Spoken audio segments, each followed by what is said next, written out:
നിങ്ങളുടെ മക്കൾ അവരുടെ മക്കളോട് അല്ലെങ്കിൽ കൊച്ചുമക്കളോടൊക്കെ പറഞ്ഞു കൊടുക്കേണ്ട ചില കാര്യങ്ങൾ. നല്ല കാര്യങ്ങൾ ചെയ്തിട്ട് ശ്രദ്ധ കിട്ടിയില്ലെങ്കിൽ അവർ ചീത്ത കാര്യം ചെയ്യും. അടി കിട്ടിയാലും എന്താണ്, അപ്പനെൻ്റെ അടുത്ത് വന്നില്ലേ? അങ്ങനെ ചിന്തിക്കുന്നവരുണ്ട് മക്കളെ. മാതാപിതാക്കളുടെ പെൻഷൻ കൊണ്ട് 90 വയസ്സായിട്ടും അവരുടെ പെൻഷനിൽ ജീവിക്കുന്ന മക്കളും കുടുംബമുണ്ട്. അവളെ കൊണ്ട് കൊള്ളത്തില്ല, അവനെ കൊണ്ട് കൊള്ളത്തില്ല. അങ്ങനെ ഒരു സർട്ടിഫിക്കറ്റ് മാതാപിതാക്കൾ കൊടുത്തിട്ടുണ്ടെങ്കിൽ പിന്നെ അവരെങ്ങനെയാണ് മെച്ചപ്പെടാം? 2 പെണ്ണും ഒരാണും വളരെ സന്തോഷത്തോടെ ഇങ്ങനെ ഒരുമിച്ച് വളർന്ന് ഇങ്ങനെ വലുതായിക്കൊണ്ടിരിക്കുന്ന സമയത്ത് ഒരിടക്ക് വരും, ഇത്രയും നാള് ഒരുമിച്ച് കളിച്ചു, ഒരുമിച്ച് കിടന്നു, ഒരുമിച്ച് കുളിച്ചു, ഇനി കിടക്കണ്ടട്ടാ. എന്താണ് അമ്മച്ചി അത് കിടന്നാൽ എന്ന് അവർ ചോദിക്കില്ല. പക്ഷെ അവരുടെ ഉള്ളിൽ അതുണ്ട്. അവിടെ നമ്മൾ വിവേകം ഉപയോഗിക്കണം.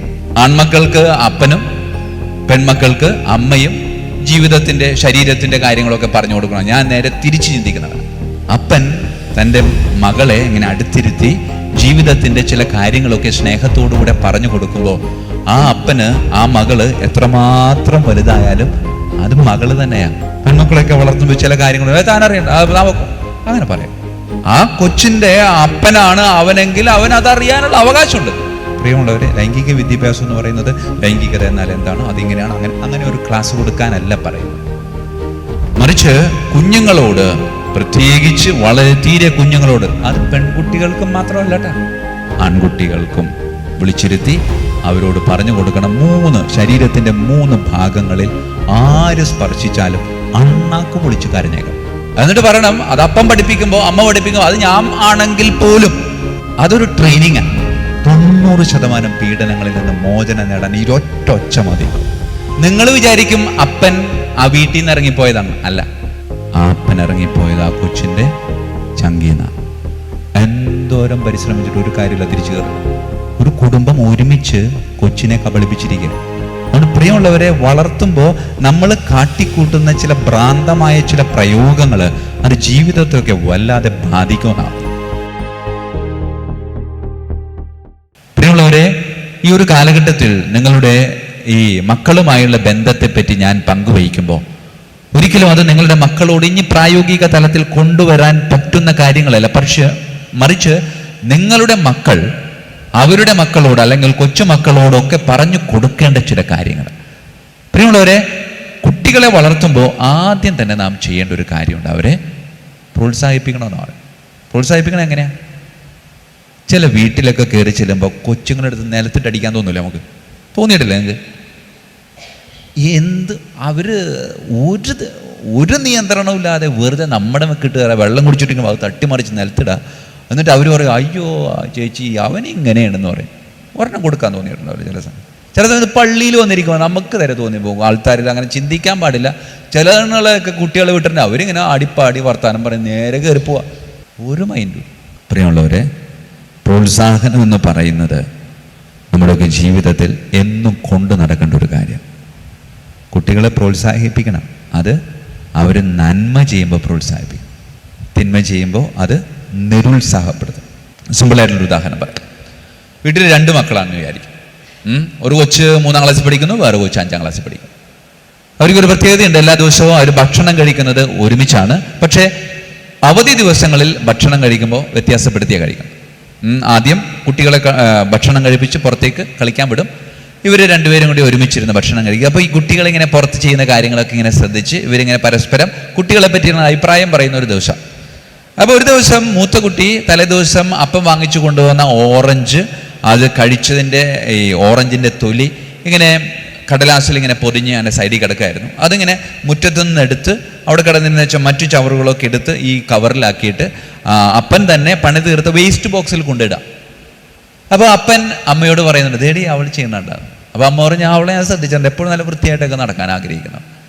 അപ്പോൾ അവർക്കൊരു സന്തോഷമല്ലേ, നമ്മുടെയൊക്കെ വീട്ടിൽ ഇതുപോലെ സംഭവിക്കണം. പിറ്റേ ദിവസം ഇതേപോലെ തന്നെ സമയം, ഇതേപോലെ തന്നെ ഒരു ഭക്ഷണം കഴിച്ചുകൊണ്ടിരിക്കുന്നു.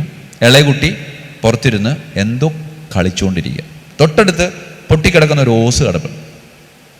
തലേദിവസം എടുത്തുകൊണ്ടുപോയി, ഓറഞ്ചിൻ്റെ തൊലി എടുത്തുകൊണ്ടുപോയ ആ പെൺകുട്ടി ഈ കിടക്കുന്ന ഓസ് എടുത്തിട്ട് ഈ ചെക്കൻ്റെ പുറത്ത് ഒറ്റടി അങ്ങോട്ട് കൊടുത്തു.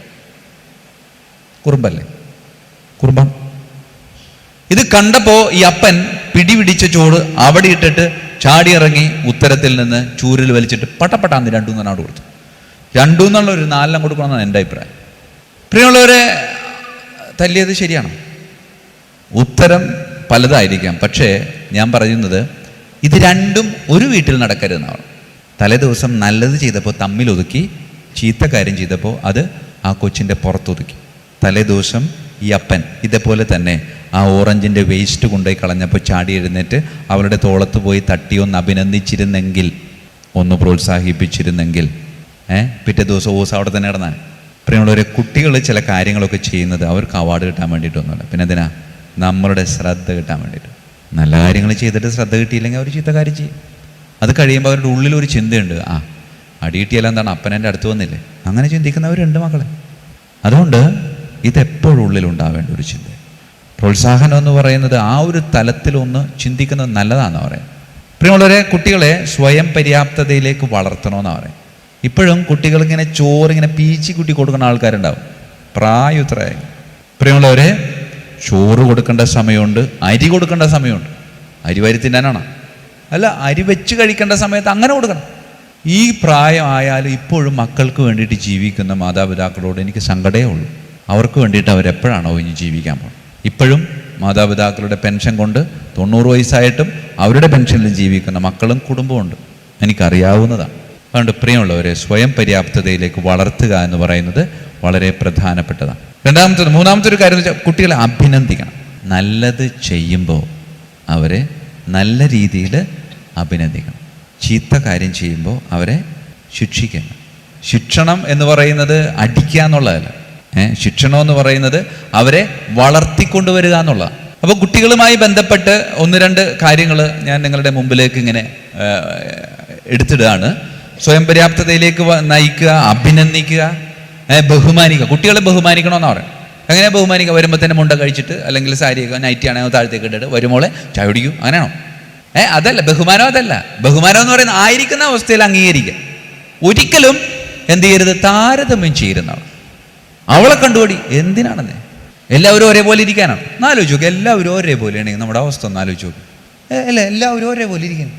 നമ്മൾ മുടിയിലോ മോൻ കഴുകോ പൗഡർ ഇടോ ഒക്കെ ഒരേപോലെ ഇരിക്കുകയാണ്. എല്ലാം ഇവിടെ ഇരിക്കണം, എല്ലാവരും എൻ്റെ പോലെ. ഒന്ന് അവസ്ഥ ഒന്ന് ആലോചിച്ച് നോക്കും. ആണുങ്ങൾക്ക് മുടിയില്ല, പെണ്ണുങ്ങൾക്ക് മുടിയുണ്ട്, അത്രയും മതി. ഒക്കെ ഒരേപോലെ ഇരിക്കും.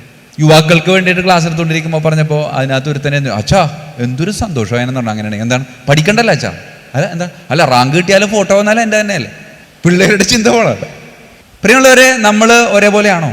അല്ല, നമ്മളൊക്കെ വ്യത്യസ്തരായിട്ട് ജനിച്ചത് കൊണ്ടല്ല, വ്യത്യസ്തമായിട്ട് നമ്മൾ ജീവിക്കുന്നത് കൊണ്ടാണ്. അതുകൊണ്ട് കുട്ടികളെ കുട്ടികളായി തന്നെ അംഗീകരിക്കണം. അവരുടെ കഴിവ് എന്താണെന്ന് മനസ്സിലാക്കി അത് വളർത്തിയെടുക്കാനായിട്ട് പരിശ്രമിക്കുമ്പോഴാണ് അവൻ ഇങ്ങനെ വളർന്നു വരുന്നു. താരതമ്യം ചെയ്യരുത്, അവനെ കണ്ടുപടി എന്ന് പറയരുത്. പ്രിയമുള്ളവരെ, എൻ്റെ മൂത്ത ചേച്ചിക്ക് 3 ആൺമക്കളാണ്. മൂത്തവർ 2 നല്ലോണം പഠിക്കും. മൂന്നാമത്തവൻ പഠിക്കാൻ ഇച്ചിരി മോശം. മറ്റവർക്ക് 50 കിട്ടുമ്പോൾ ഇവന് 50 കിട്ടണുള്ളൂ. അവനെ കുറ്റം പറഞ്ഞിട്ട് കാര്യമില്ല. ഇവർ രണ്ടുപേരും തമ്മിൽ ആദ്യത്തെ 2 കുട്ടികൾ 1 വയസ്സിൻ്റെ വ്യത്യാസമുള്ളൂ. മൂന്നാമത്തത് ഒരു 6-7 വയസ്സിൻ്റെ വ്യത്യാസം.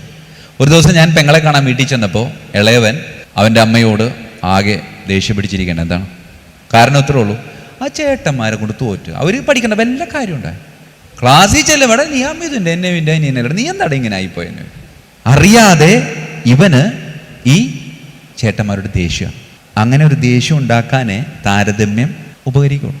അതുകൊണ്ട് വീട്ടിൽ അങ്ങനെ ഒരു താരതമ്യ പഠനം പ്രത്യേകിച്ച് അവരുടെ മുമ്പിൽ വെച്ച് നടത്തരുതെന്ന് സ്നേഹത്തോടെ ഓർമ്മപ്പെടുത്തും. അവരെ അവരുടേതായ രീതിയിൽ നമ്മളിങ്ങനെ വളർത്തിക്കൊണ്ട് വരണമെന്നാണ് പറയുന്നത്. പ്രിയമുള്ളവരെ, നമ്മളൊക്കെ ചെയ്യുന്ന 1-2 കാര്യങ്ങൾ ഞാൻ വളരെ എളുപ്പത്തിൽ പറഞ്ഞാൽ 1-2 ഉദാഹരണങ്ങൾ പറഞ്ഞാൽ പെട്ടെന്ന് കാര്യം പിടിയിട്ടു. അവരെ അഭിനന്ദിക്കേണ്ട, അവരെ പ്രോത്സാഹിപ്പിക്കേണ്ട മേഖലകൾ എന്തൊക്കെയാണെന്ന് പറയുന്നത്. ഒരു ഉദാഹരണത്തിന് 3-ാം ക്ലാസ്സിൽ പഠിക്കുന്ന ഒരു കുട്ടി സ്കൂളിൽ നിന്ന് വീട്ടിലേക്ക് വരിക, വെള്ളിയാഴ്ചയാണ്, പിറ്റേ ദിവസം 2 ദിവസം അവധിയുണ്ട്, ഹോംവർക്ക് കിട്ടിയിട്ട്. ഹോംവർക്കിൽ ചെയ്യാനുള്ള 4 ഹോംവർക്കാണ് കിട്ടിക്കണം. അവൻ്റെ അപ്പനോട് പറയുന്നത്, അപ്പ ഇതെനിക്ക് ചെയ്യാൻ പറ്റൂല. അപ്പ എന്തൊരു ടീച്ചർ, ഈ ടീച്ചർ 4 എനിക്ക് ചെയ്യാൻ പറ്റുമെന്ന് തോന്നുന്നുണ്ട്. അപ്പം അപ്പം പറയണേ, ഞാനിപ്പോൾ ടീച്ചർ വിളിച്ചിട്ടുണ്ട്, ടീച്ചറെ അവന് 4 ഒരിക്കലും ചെയ്യാൻ പറ്റില്ല. അപ്പോൾ ടീച്ചർ പറയുന്നില്ല, അത് അറിയാൻ ചെയ്യാൻ പറ്റില്ല, എന്നാലും കൊടുത്തപ്പോൾ എല്ലാവർക്കും കൂടി ഒരുപോലെ കൊടുത്തു എന്ന് മാത്രമേ ഉള്ളൂ. അവന് ഇപ്പോൾ എത്ര ചെയ്യാൻ പറ്റുമെന്ന് ചോദിക്കുക. അപ്പോൾ 1 ചെയ്യാൻ പറ്റുമോ? അപ്പോൾ അപ്പൻ അവനോട് ചോദിക്കും, എത്ര ചെയ്യാൻ പറ്റും? 1 ചെയ്യാൻ പറ്റുന്നു. ഓക്കെ, 1 ചെയ്യാം. അപ്പോൾ അവൻ 1 ചെയ്തിട്ട് പോവാണ്. പ്രിയമുള്ളവരെ, അതേ കുടുംബം, അതേ ദിവസം, അതേ രീതി, 4 ഹോംവർക്കുമായിട്ട് വീട്ടിൽ വരുന്നു.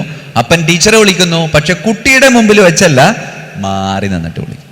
എന്നിട്ട് ടീച്ചറോട് പറയുന്നു, ടീച്ചറെ അവന് 4 ഹോംവർക്ക് ചെയ്യാൻ പറ്റത്തില്ല, അപ്പോൾ ടീച്ചർ പറയുന്നത് ശരിയാണ്, പഠിക്കാൻ ഇത്തിരി മോശമാണ്, എന്നാലും അപ്പോൾ ടീച്ചറെ ഞാനേ അവൻ്റെ മുമ്പിലേക്ക് പോവാണ്, സ്പീക്കർ ഫോണിലിടും, ഒരു കാരണവശാലും സമ്മതിക്കരുത്, 4 ചെയ്യണമെന്ന് പറഞ്ഞേക്കണം. അപ്പോൾ പറഞ്ഞു അല്ല അച്ഛാ, അല്ല ചേട്ടാ, ഇല്ല അച്ഛാ, ടീച്ചർ അങ്ങനെ തന്നെ പറഞ്ഞാൽ മതി, ബാക്കി കാര്യം ഞാൻ നോക്കിക്കോളാം. അങ്ങനെ തന്നെ കുട്ടിയുടെ അടുത്തേക്ക് വന്നു, ടീച്ചർ വിളിച്ചിട്ടുണ്ടായോ, ടീച്ചർ സമ്മതിക്കണല്ലോ. അവരില്ല അച്ഛാ, അപ്പച്ച ഒന്ന് പറയാം അപ്പച്ച. അപ്പോൾ അപ്പച്ചൻ ടീച്ചറോട് ടീച്ചറെ അവൻ 4 ചെയ്യാൻ പറ്റും. ഇല്ല 4 ചെയ്യാതെ ഇങ്ങോട്ട് തിങ്കളാഴ്ചക്ക് വരണ്ട, അവനെ വീട്ടിലിരുത്തിയാൽ മതി എന്ന് പറഞ്ഞു. അങ്ങനെ ടീച്ചർ ദേഷ്യത്തോടുകൂടി പറഞ്ഞു, അപ്പൻ വേറെ നിവൃത്തിയൊന്നുമില്ല, അവൻ കൊച്ചിനെ നോക്കുകയാണ്. ഞാൻ പറഞ്ഞില്ലേ. പ്രിയമുള്ളവരെ, അവൻ ഹോംവർക്ക് എഴുതാനെടുക്കുകയാണ്. ആദ്യത്തെ ഹോംവർക്ക് ചെയ്തു, വളരെ എളുപ്പത്തിൽ ചെയ്തു. 2ാമത്തെ കുഴപ്പമില്ലാതെ ചെയ്തു. 3ാമത്തെ കഷ്ടപ്പെട്ട് ചെയ്ത് തീർത്തു. 4ാമത്തെ എടുത്തപ്പോൾ അപ്പം പറഞ്ഞു മതിയടാ, ഞാനൊന്ന് ടീച്ചർ ഒന്നുകൂടി വിളിക്കാമെന്ന്. ടീച്ചർ ഒന്നുകൂടി വിളിച്ചിട്ട് അവർത്ത് പോയി ഇന്ന് കാര്യങ്ങൾ പറഞ്ഞ് ടീച്ചറുടെ മുമ്പിൽ വന്നിട്ട് പറഞ്ഞു, ടീച്ചർ അവനോട് പറഞ്ഞു മതി മോൻ 3 ചെയ്താൽ മതി. പ്രിയമുള്ളവരെ, 2 തമ്മിലുള്ള വ്യത്യാസം കണ്ട അവിടെയാണ് പ്രോത്സാഹനം. നമ്മുടെയൊക്കെ ജീവിതത്തിൽ നമ്മൾ ചില കുട്ടികൾക്ക് നമ്മൾ സർട്ടിഫിക്കറ്റ് കൊടുക്കുക, എന്താണ്, അവളെ കൊണ്ട് കൊള്ളത്തില്ല, അവനെ കൊണ്ട് കൊള്ളത്തില്ല. അങ്ങനെ ഒരു സർട്ടിഫിക്കറ്റ് മാതാപിതാക്കൾ കൊടുത്തിട്ടുണ്ടെങ്കിൽ പിന്നെ അവരെങ്ങനെയാണ് മെച്ചപ്പെടാൻ പോകും? അതുകൊണ്ട് മാതാപിതാക്കൾ അവരെ തങ്ങളാൽ കഴിയുന്ന രീതിയിൽ ഇങ്ങനെ വലിച്ചുയർത്താനായിട്ട് നോക്കണം. എന്നിട്ട് ഒട്ടും പറ്റില്ലെങ്കിൽ മാത്രം വിട്ട് കളഞ്ഞാൽ മതി. അല്ലെങ്കിൽ ഇങ്ങനെ വലിച്ചിങ്ങനെ പിടിക്കണം, റബ്ബർ ബാൻഡ് വലിയുന്നവരെ ഇങ്ങനെ വലിഞ്ഞോട്ടെ. പരമാവധി പരിശ്രമിക്കണം. വേറെ ആരുമല്ല പരിശ്രമിക്കേണ്ടത്, മാതാപിതാക്കൾ. അത് നമ്മൾ പരിശ്രമിക്കാതെ പോകുമ്പോഴാണ് നമുക്ക് ഒരുപാട് നഷ്ടങ്ങൾ സംഭവിക്കാറ്. പ്രിയമുള്ളവരെ, വേറൊരു കാര്യം നിങ്ങൾ മക്കളെ വളർത്തുമ്പോൾ ചിന്തിക്കേണ്ട ഒരു കാര്യം എന്ന് വെച്ചാൽ വിവേകം വേണം. വിവേകം. 2 പെണ്ണും ഒരാണും വളരെ സന്തോഷത്തോടെ ഇങ്ങനെ ഒരുമിച്ച് വളർന്ന് ഇങ്ങനെ വലുതായിക്കൊണ്ടിരിക്കുന്ന സമയത്ത് ഒരിടക്ക് വരും, ഇത്രയും നാൾ ഒരുമിച്ച് കളിച്ചു, ഒരുമിച്ച് കിടന്നു, ഒരുമിച്ച് കുളിച്ചു, ഇനി കിടക്കണ്ടട്ടാണ്. പ്രിയമുള്ളവരെ, അത്രയും നാൾ കുഴപ്പമുണ്ടായാലും ഒരു സുപ്രഭാതത്തിൽ അമ്മ വന്നിട്ട് ഇതെന്ത് വർത്താനാണ് ഈ പറഞ്ഞു, എന്താണ് അമ്മിച്ചത് കിടന്നാൽ എന്ന് അവർ ചോദിക്കില്ല. പക്ഷെ അവരുടെ ഉള്ളിൽ അതുണ്ട്. അവിടെ നമ്മൾ വിവേകം ഉപയോഗിക്കണം. വിവേകം ഉപയോഗിച്ചിട്ട് പറഞ്ഞു കൊടുക്കണം, മോനെ ഇങ്ങനെയൊക്കെയാണ് കാര്യം. സാധാരണ പറഞ്ഞു കേട്ടിട്ടുള്ളൊരു കാര്യം എന്ന് വെച്ചാൽ ഇങ്ങനെയാണ്, ആൺമക്കൾക്ക് അപ്പനും പെൺമക്കൾക്ക് അമ്മയും ജീവിതത്തിൻ്റെ ശരീരത്തിൻ്റെ കാര്യങ്ങളൊക്കെ പറഞ്ഞു കൊടുക്കണം. ഞാൻ നേരെ തിരിച്ച് ചിന്തിക്കുന്നവരാണ്. പെൺമക്കൾക്ക് അപ്പൻ സ്നേഹത്തോടുകൂടെ വളർന്നു വരുമ്പോൾ വിളിച്ചിരുത്തി അടുത്തിരുത്തി കാര്യങ്ങളൊക്കെ പറഞ്ഞു കൊടുക്കണം. അപ്പൻ അതുകൊണ്ട് എപ്പോഴും അപ്പനായിട്ട് നിൽക്കും. ശരീരത്തിൻ്റെ ചില ഭാഗങ്ങൾ മാത്രം വളരുമ്പോൾ മക്കളല്ലാതാവുന്നില്ല, അവർ മക്കൾ തന്നെ. ആ ഒരു തലത്തിലേക്ക് കുടുംബത്തിൽ മാതാപിതാക്കളും മക്കളും തമ്മിലുള്ള ബന്ധം വളരണമെന്നാണ് പറയുന്നത്. അല്ലെങ്കിൽ ഒരുപാട് പ്രശ്നങ്ങളുണ്ടാവും. അപ്പൻ തൻ്റെ മകളെ ഇങ്ങനെ അടുത്തിരുത്തി ജീവിതത്തിൻ്റെ ചില കാര്യങ്ങളൊക്കെ സ്നേഹത്തോടുകൂടെ പറഞ്ഞു കൊടുക്കുമ്പോൾ ആ അപ്പന് ആ മകള് എത്രമാത്രം വലുതായാലും അത് മകള് തന്നെയാണ്. ഒരു തരത്തിലും വേറൊരു ചിന്ത വരത്തില്ല. പ്രിയമുള്ളവർ, അങ്ങനെ ഒരു ചിന്ത വരുത്താൻ നമ്മൾ കാരണമാകുന്നുണ്ട്. പെൺമക്കളെയൊക്കെ വളർത്തുമ്പോൾ ചില കാര്യങ്ങൾ താനറിയണ്ട, നമുക്ക് അങ്ങനെ പറയാം. ആ കൊച്ചിൻ്റെ അപ്പനാണ് അവനെങ്കിൽ അവൻ അതറിയാനുള്ള അവകാശമുണ്ട്, അതവന് പഠിപ്പിക്കാനുള്ള അവകാശം. അങ്ങനെ ഒരു തലത്തിലേക്ക് നമ്മുടെ വീട്ടിലൊക്കെ വളർന്നു കഴിയുമ്പോൾ നമ്മുടെ വീടുകളിൽ ഒരിക്കലും നടക്കാത്ത കാര്യങ്ങൾ ചില സ്ഥലങ്ങളിൽ നടക്കുന്നത് നമുക്ക് ഇങ്ങനെയൊക്കെ ഒഴിവാക്കാൻ പറ്റുമെന്നാണ്. പ്രിയമുള്ളവരെ, നമ്മൾ ഈ കുഞ്ഞു മക്കൾ ഇങ്ങനെ വളർന്നു വരുമ്പോൾ അവർക്ക് പറഞ്ഞു കൊടുക്കേണ്ട ഒരു കാര്യം കൂടി ഓർമ്മപ്പെടുത്തുക. നമ്മൾ പലപ്പോഴും പറയാറുണ്ട്, എങ്കിലും ഒരിക്കൽ കൂടെ മനസ്സിലേക്ക് കൊണ്ടുവരികയാണ്. ലൈംഗിക വിദ്യാഭ്യാസം വളരെ ചെറുപ്പത്തിലേ കൊടുക്കണമെന്ന് പറയാം. അപ്പം നിങ്ങൾ വിചാരിക്കുക ഈ ചെറുപ്പത്തിലേക്ക്. പ്രിയമുള്ളവരെ, ലൈംഗിക വിദ്യാഭ്യാസം എന്ന് പറയുന്നത് ലൈംഗികത എന്നാൽ എന്താണ്, അതിങ്ങനെയാണ്, അങ്ങനെ ഒരു ക്ലാസ് കൊടുക്കാനല്ല പറയുന്നത്. മറിച്ച് കുഞ്ഞുങ്ങളോട്, പ്രത്യേകിച്ച് വളരെ തീരെ കുഞ്ഞുങ്ങളോട്, അത് പെൺകുട്ടികൾക്കും മാത്രമല്ല കേട്ടോ, ആൺകുട്ടികൾക്കും വിളിച്ചിരുത്തി അവരോട് പറഞ്ഞു കൊടുക്കണം. ശരീരത്തിൻ്റെ 3 ഭാഗങ്ങളിൽ ആര് സ്പർശിച്ചാലും അണ്ണാക്ക് പൊളിച്ച് കരഞ്ഞേക്കാം. ഇത് സിമ്പിളായിട്ട് ഇത് തന്നെ. ആ 3 ഭാഗങ്ങൾ കൃത്യമായിട്ട് പറഞ്ഞു കൊടുക്കണം. മുൻഭാഗം, പിൻഭാഗം, നെഞ്ച്. ഇവിടെ ആര് തൊട്ടാലും ഒറ്റ കരച്ചിലാണ്, ഒന്നും ചിന്തിക്കാനില്ല. എന്നിട്ട് പറയണം, അത് അപ്പം പഠിപ്പിക്കുമ്പോൾ, അമ്മ പഠിപ്പിക്കുമ്പോൾ, അത് ഞാൻ ആണെങ്കിൽ പോലും അതൊരു ട്രെയിനിങ്ങാണ്. പ്രിയമുള്ളവരെ, ഒരിക്കലും 3ാം ക്ലാസ്സിൽ പഠിക്കുന്ന പെങ്കൊച്ചിനെ നാളെ വെളുപ്പിന് ഒരു 5 മണിയാകുമ്പോൾ ചെന്ന് ബലാത്സംഗം ചെയ്യണമെന്ന് ആരും ചിന്തിച്ചിട്ടില്ല. ചില സാഹചര്യങ്ങളാണ് അവരെ അങ്ങനെ ചിന്തിപ്പിക്കാൻ പ്രേരിപ്പിക്കുന്നത്. ആ സാഹചര്യങ്ങളിൽ നിന്ന് ഈ ഒരു ഒച്ചയില്ല, അവരതിൽ നിന്ന് മോചിപ്പിക്കും. അതുകൊണ്ട് കുഞ്ഞുങ്ങളോട് പറഞ്ഞു കൊടുക്കണം. അവിടെ എങ്ങാനും ഒന്നും ചിന്തിക്കേണ്ട മോനെ, അണ്ണാക്ക് പൊളിച്ച് കരഞ്ഞു എന്നാണ്. അപ്പോൾ ഇവൻ്റെ ഉള്ളിലെ ആ ഒരു മനുഷ്യത്വം ഉണരുമെന്നാണ് പറയുന്നത്. ഏത് ചെയ്യാൻ പോകുന്ന ആളുടെ അതിൽ നിന്ന് രക്ഷപ്പെടും. 90% പീഡനങ്ങളിൽ നിന്ന് മോചനം നേടാൻ ഈ ഒറ്റ മതി. ആ ഒരു തലത്തിലേക്ക് വളർത്തിക്കൊണ്ടുവരാൻ പറ്റുന്നത് അമ്മമാരാണ്. അത് നിങ്ങൾ തീർച്ചയായിട്ടും പരിശ്രമിക്കണമെന്നുള്ളത്. അതുകൊണ്ട് പ്രിയമുള്ളവരെ, വേറൊരു കാര്യം കൂടെ നിങ്ങളുടെ ഉള്ളിലേക്ക് കൊണ്ടുവരേണ്ടത് വിശ്വസ്തത വളർത്തിയെടുക്കണം. ആരിൽ? മക്കളിൽ. പ്രിയമുള്ളവരെ, നുണ പറയാൻ പഠിപ്പിക്കണ മക്കളാണ്, അല്ല മാതാപിതാക്കളാണ് ഈ ലോകത്തുള്ളത്. നിങ്ങളുടെ കുഞ്ഞുങ്ങളെ നുണ പറയാൻ പഠിപ്പിക്കുന്ന പഠിപ്പിക്കില്ല. പക്ഷെ ഞാനൊരു ടെക്നിക്ക് പറഞ്ഞാട്ടെ, നിങ്ങൾ പഠിപ്പിക്കുന്ന ഒരു ശീലം പറഞ്ഞാട്ടെ. അമ്മേ ആ ക്ലാസ്സിൽ പോണില്ല അമ്മേ, എന്താണ് ഒരു മൂടില്ല, ഒലക്കട മൂടെടുത്ത് അടിക്കും. പൊക്കോടുന്നതിന് മൂടില്ല അവന് ക്ലാസ്സിൽ പോകും. ഓ കുഴപ്പമില്ല. പിറ്റേ ദിവസം സംഭവം തന്നെ, എന്താണ് മൂടില്ല. ഒന്ന് പറയണം, അമ്മേ ഇത് ഇവിടെ ഇല്ല, ഭയങ്കര വേദന, കണ്ണീന്ന് പൊന്നിച്ച് ഉറക്കണം അമ്മേ. ആണാ എവിടെയാ? അയ്യോ ഈ ക്ലാസ്സിൽ പോകണമെന്നാവോ? വേണ്ട പോണ്ട, കിടന്നു നോണയുണ്ടത്. തലേ ദിവസം അവൻ സത്യം പറഞ്ഞപ്പോൾ ഓലക്കെടുത്തടിച്ച് ക്ലാസ്സിൽ പോയി വിട്ട് പിറ്റേ ദിവസം നുണ പറഞ്ഞപ്പോൾ ഓക്കെ, അപ്പം നമ്മൾ ട്രെയിനിങ് കൊടുക്കുകയാണ് ഇല്ലേ?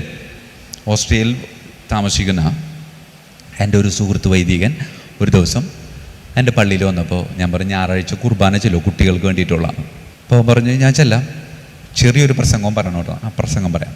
അവൻ പറഞ്ഞ പ്രസംഗം ഇങ്ങനെയാണ്: ഞാൻ ഒരു 12 വർഷമായിട്ട് ഒരു പള്ളിയിലിരിക്കുക, കുമ്പസാരക്കൂട്ടിലിരിക്കുമ്പോൾ ആ കുമ്പസാരക്കൂട്ടിലിരുന്ന് വളരെ 1% അല്ലെങ്കിൽ 2% ആളുകൾ മാത്രമേ നുണ പറഞ്ഞിട്ടുള്ളൂ എന്ന് പറയാറുള്ളൂ. അവിടെ അപ്പം ആവുമില്ലെന്ന്. എന്നിട്ട് അപ്പം ഞാൻ അവനോട് ഇത് കഴിഞ്ഞപ്പോൾ പറഞ്ഞു, എടാ അത് നീ നുണ പറഞ്ഞാണ് അല്ലെങ്കിൽ ശരിക്കുവാണ്? ശരിക്കുവാണ്. ഇവിടെ നുണ എന്ന പാപം അങ്ങനെ ആരും ചെയ്യാറില്ല. എന്നിട്ട് അവൻ പറഞ്ഞൊരു കാര്യമുണ്ട്. ഉദാഹരണത്തിന് രാവിലെ എഴുന്നേൽക്കുമ്പോൾ കൊച്ചിനൊരു മൂടില്ലെങ്കിൽ, അമ്മച്ചി നിനക്കൊരു മൂടില്ല അമ്മച്ചി, ഞാൻ ക്ലാസ്സിൽ പോകണില്ല എന്നാണ്. നിനക്ക് മൂടില്ല, നീ പോകണ്ട, അവിടെ കിടന്നോന്ന് പറയും. വ്യത്യാസം കണ്ട? അതുകൊണ്ട് അവർ തുറന്നു പറയാൻ പ്രേരിതരാവേ. നമുക്കിപ്പോഴും ഇല്ലേ, ഇന്ന് കുമ്പസാരിച്ചാലും പറയും നുണ പറഞ്ഞിട്ടുണ്ട്. എത്ര എണ്ണം പറഞ്ഞാലും ഒരു പിടിയില്ല അച്ഛാ. നോണ എന്ന് പറഞ്ഞ അതിങ്ങനെ ഒരു ജീവിതത്തിൻ്റെ ഒരു ഭാഗം. പിന്നെ പാപമൊന്നും ഇല്ലെങ്കിലും പറയും, 2 ആഴ്ചയായി കുമ്പസാരിച്ചെങ്കിലും പറയും, 2 മാസമായി കുമ്പസാരിച്ചിട്ടുണ്ട്, നുണ പറഞ്ഞിട്ടുണ്ടെന്ന് പറയാം. ഒരു പാപമായാലും അങ്ങനെ കുമ്പസാരിക്കുന്നവരാണ് നമ്മുടെയൊക്കെ ശീലം. അതുകൊണ്ട് പ്രിയമുള്ളവരെ, നമ്മുടെ മാതാപിതാക്കളായ നമ്മുടെ കുഞ്ഞുങ്ങളെ നുണ പറയാനായിട്ട് ട്രെയിനിങ് കൊടുക്കുന്നുണ്ടെന്നേ. നമ്മൾ ഇൻഡിറക്റ്റ് ആയിട്ട് കൊടുക്കുന്ന ട്രെയിനിങ്ങിൻ്റെ ചില ഉദാഹരണങ്ങളാണ് ഞാൻ പറഞ്ഞത്.